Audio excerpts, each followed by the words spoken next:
What is up, everybody? Welcome back to Macho Movie Madness. Oh, yeah. I'm Brandon. Alongside me always is Andrew. Today we are doing Warehouse B-51, and it's Tornado. Tornado.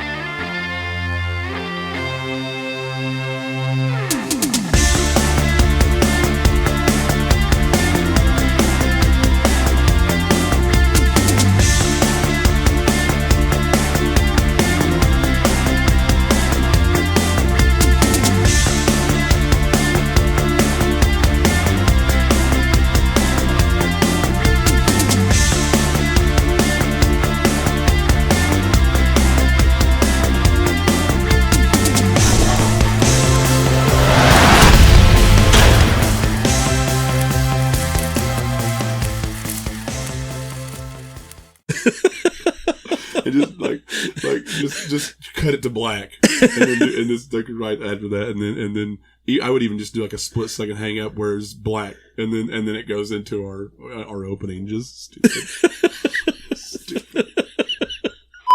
All right, so we are talking Tornado today. Tornado. You got to say it with the exclamation point. Yeah. Tornado.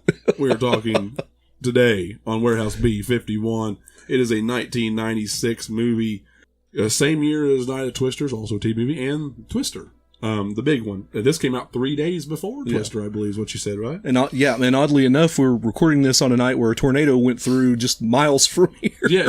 We had some storms earlier, a little pop up, and I was surprised as shit. I mean, I was still at work when it happened. This one here I've seen like years and years ago. When I told Andrew about it, he'd never heard of it, I don't believe. And but you had me at Bruce Campbell and Ernie Hudson. And honestly, I didn't know if how many people have heard or remember this movie, but it does exist. There's an IMDb page, and I was surprised to see there's actually a Wikipedia for it. Yeah. So it's at least okay enough to have a wiki. And if you want to see it, it's actually on YouTube. So. It is, and it has more information than some B movies we've watched. This one stars Bruce Campbell as Jake Thorne, who is a storm chaser, and he's kind of your Bill Paxton type. And this story is similar in ways to Twister. The storm chasers trying to provide early warnings to people, and obviously, whereas you've kind of got a wild cast of storm chasers chasing tornadoes in Twister, this one here, they're just more set up at a ranch in Texas. It was Texas Tornado. I can only do so much of that song without getting copyrighted. But they're set up on this ranch. Ernie Hudson is his friend. He's the scientist, the meteorologist, or whatever. Yeah, who's basically his version of Dorothy. And I'm trying to think of what the hell the name was. Patty. Yeah, Patty. Patti, right? I believe. And poor Patty, she's about to lose her funding, and they send TV actress Shannon Sturgis out to audit them. To audit them, Samantha. She's supposed to audit them to see if they are deserving of more funding, and all the while storms are starting to break out, and she gets to kind of see the devastation and how important it is, and Ernie, he's trying to prove that his shit will work. Yeah. So he can get that funding. And times are running out. Just to up the ante, her name is her nickname's the Terminator. Yeah. Because she comes in and cuts projects, cuts funding to projects and stuff. Yeah, they send her in to cut the projects. And then L.Q. Jones is Jake's grandfather, Ephraim. Yeah. So he's kind of, it's his ranch that they're set up at. Yeah, he was in Lone Wolf McQuade. That's the one thing I know him from. Yeah. But anyway, that's what. And then you also got the slime ball at the station too, Richie. The Cary Elwes character. The Cary Elwes character, kind of. He's a meteor. He's the weatherman, and he's kind of more out to get the story and the glory than he is to devote his time to science, which he does kind of come around at the end, which is what Cary Elwes was not able to do until he got killed. But anyway, yeah, this is a good movie. I think it's a good movie. Maybe it's nostalgia, but I mean, really, for a TV movie, a tornado movie, there's so many guys. If you get on YouTube now, you can find pretty much every damn TV tornado movie they've ever made, and it's worse. Oh my god, it's so bad. You know, there's alien tornadoes. There's all kinds of Hallmark style tornadoes, ice tornadoes. Atomic Twister. That was another one that was like early 2000s that had Zach from Saved by the Bell in it. And that was an okay one. This is a better movie than that, I think. That's pretty much the plot of it. So let's run down what we think pros and cons are. Pros, I like the character dynamics between Jake and Samantha. Yeah, I like how they got a little bit of sexual tension between them. What, they go to Jimmy Jack's or Jimmy John's or something? Yeah, something like that. The honky tonk. Yeah. And have a pretty good scene there. Are we flirting? I don't know. We might be rusty or something like that. There's something about Bruce Campbell, man. He's very Bruce Campbell in this. He's not full blown Bruce Campbell like dead Bruce Campbell, but he's just Bruce Campbell. He's toned down. He's just kind of he's likable. It's not super cocky. Yeah. He's just one of those kind of guys that I feel like I'm drawn to. Yeah. You just drawn to him. Got a charisma about him. He does. Because he's really not the best actor in the world. But he's got such a range in those Evil Dead movies, like Evil Dead 2. And you mentioned that in that video. But it just in these regular movies where he's got to play a normal guy, it's not quite as good. But for some reason, man, you can't help but love him. Yeah. And he's just another one of this. He's good in this movie, and I think he plays that. I kind of hate to keep comparing him to the Bill Paxton character, but I mean that's kind of what he is. That's kind of that's about the best thing I can do. Yeah, and I think he does a pretty good job at that. Yeah, he understands that there's more to everything than just science. There's nature. It's very similar to his grandfather in that way. His grandfather's totally against. Yeah. Or he just kind of makes fun of the science. He's like, yeah, you ain't gonna be able to create a machine. He's my other pro in this movie. Yeah, he is. Yeah, you're not gonna be able to create a machine that's gonna outsmart no fucking storm, man. The storm's gonna do what's gonna do, and you're gonna either have to get the hell out of the way or get eaten. He's just really old school that way, and Jake's got a little bit of that in him, but he also believes in the science, and he believes in what's right, and he believes in helping people, like most storm chasers do. And Samantha is just out of her world. And you got the character of Richie, who's more about just getting the headlines and getting the notoriety and playing by his rules or somebody else's rules that will get him somewhere. These characters are written fairly well. It may not always be delivered well. Yeah. Because of their TV actors and its limitations. One of my other pros is kind of a con, which I guess we can get into cons now. Yeah. Ernie Hudson. I love Ernie Hudson and everything, but I felt like he's not used maybe up to his full capabilities in this one. Yeah. It's more about... It's not that he's bad. Yeah. It's that you're right. He could have been utilized way better. It's more about Jake and the female love interest in this than it is about Ernie Hudson. Yeah. I feel like maybe that's a waste of his talents. Yeah. Yeah, I feel like they could have done a better job convincing Samantha. She kind of shows up in the the fancy clothes, the Texas cowboy boots and all that stuff, trying to fit in. And I feel like they could have. I mean, she convinced after seeing the damage, but I felt like they could have done a little bit better job at convincing her as to why this shit's important. Yeah, and you're right. You could have used more time with Ernie Hudson to really draw that character out and what he's trying to do and why he cares so much. Because there was a lot of scenes in this movie where the storm would show up and the signs wasn't even blowing yet. Yeah, and that happens a lot, and I think it happens still today, but it's not near as much or near as bad because technology is so wild. These prediction centers are never 100% accurate, but they can never tell you when there's going to be a tornado, but they can give you the conditions, and they can give you you can detect rotation and debris in all these radar scans now that may not determine if there's a tornado or a large tornado, but it can give you a pretty damn good idea. Yeah. And it may not fully drop, but it will. If it sees rotation in there, then it will at least blow the sirens and give you a chance to get to safety. Of course, here in Missouri, we run to it and not from it. If the sirens are blowing, we're like, "Where's this motherfucker at? Do I really need to put myself out? Do I have to go to the shelter, or do I wait till it's on top of me? Because I kind of want to see it." Yeah. Are we in the clear? Because I really don't want to disrupt my normal routine tonight. Show me. Yeah, it's a show me state, baby. Show me the money.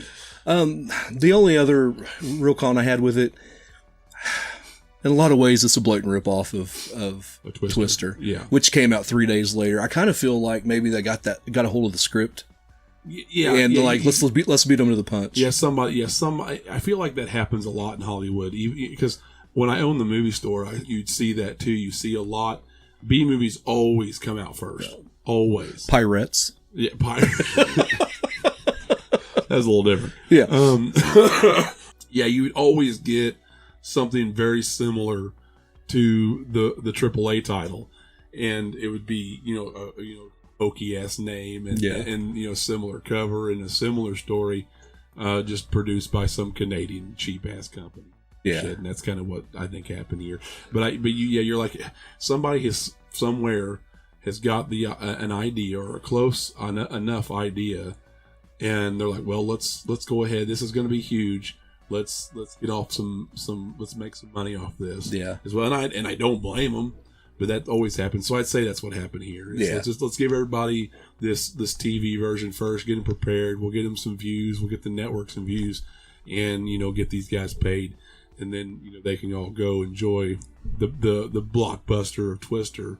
Which Night of the Twisters, I think, beat him to punch by a couple months. Yeah, February, I believe. Yeah. So I don't know. That was a whole different story, though. That was more based on the outbreak of '74 or whatever. Yeah, you're right. That is kind of a con. Another one of the cons I thought was grandfather sacrificing himself. Spoiler alert. Yeah. At the end to save the machine. And while that was all noble, I was like, come on. Did you see him use the belt just like in Twister? I did see him. Yeah. I rolled my eyes. Yeah, I know. I did see that. Yeah. Like, come on, man. Didn't save him, though. That monster swallowed him whole. Got eaten by a tornado. Anything else? I mean, the music there's nothing to write home about there as a TV movie. They had some generic country bands or something playing in the background. Yeah. The cinematography was okay. Yeah. They had some decent shots. Some of it was really cheesy. Yeah, like the opening with the house and everything. That was pretty cheesy. That was pretty cheesy. A lot of close shots and weird angles. I did like, speaking of the tornadoes, the part where I think it was Bruce Campbell's character takes her in and showing her the difference between an F1 and F2. Mm-hmm. And I thought that was pretty neat, just being curious about tornadoes. Yeah. The way they measure and determine tornadoes is so different now. And it like to the point where I don't know how many F5s we're ever going to see again. But there's just so much shit that they talk about, especially in this movie, that doesn't really hold water anymore. Hold water anymore, exactly. And it probably didn't even then, but, that's neither here nor there.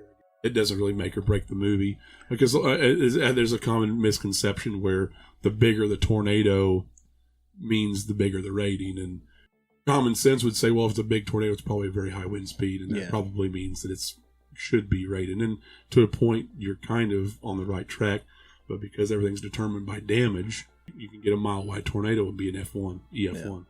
It doesn't hit anything. It just stays out in the field. You know what I mean? Yeah. So, anyway. But this movie, to me, it's worth watching just for the relationship between Bruce Campbell and Samantha in this. And then, not to discount it like nothing happens, but like, because you really do see damage when it hits that little Texas town toward the end. And they got the wind machines on everybody. Yeah. That's the one time where you really see the devastation in this one. What would you rate this thing? Let's just get in the rating. What did I give? Did I give the other one a 3? Night of Twisters. I can't remember what I did. I can't remember what I did. 3.5. 3.5.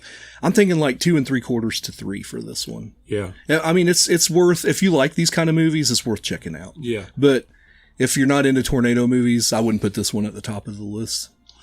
No, yeah, right. Unless you're into B movies or Bruce Campbell or you just or just some shit that you are bored and you want to see and you haven't seen or didn't know existed, you can check it out. Like I said, it's on YouTube. It's Tornado! ! Tornado! But I think it's a pretty quick watch. It's like an hour and a half. Yeah, or hour 20. Hour 20. It's really, really quick. I'd probably give it a solid 2 3/4. Yeah, I think that's where out of 5. Yeah, 2 3/4. I think I would rate Night of the Twisters a little higher, just because I feel like there was more originality. I like the story of the outbreak. I like the characters involved. The music was good. I will say I did like, the relationship between him and her, which was missing. You didn't have anything like that in Night of the Twisters. So that's one pro I'd give. That is true. And I think that's the difference too you get between a Hallmark type movie that's besides the goofy forced love plots. lacks of a lot of heart and a lot of emotion. Yeah. Even though that's what they're designed to do. They're all the same formula, and sometimes they don't always hit. The family movies, like the Family Channel stuff back in the day, was really put together well. Like, I felt like they had a lot more to them.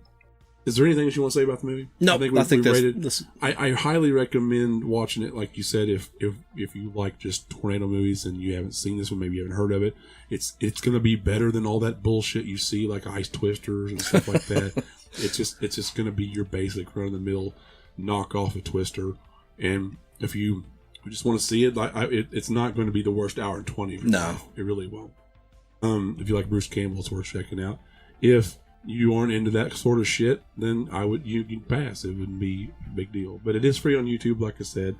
Let us know in the comments below if you have seen it, what you think of it. Where would you rank it in the tornado line? I've seen 3. So, well, I've seen Sharknado too. So. Yeah. But no, I'd rank it third behind Twister, and we got Twisters now, don't we? I like Twisters. So I'd probably rank it 4th behind that and Night of the Twisters. Yeah, I probably would too. But yeah, let us know in the comments what you think. Be sure to like and subscribe so you don't miss anything in the future. And we're going to be hitting what's Whereabouts B52 looking like. It's going to be Life Force, which is going to be wild. It's canon with a budget. They're wilding out. So. Vampires, right? Yeah, vampires. Space vampires that kind of suck your soul, turn you into an undead zombie. And the military gets it's nuts. Wild. Yeah. Okay, cool. Well, you don't want to miss that. Until next time. We're out of here.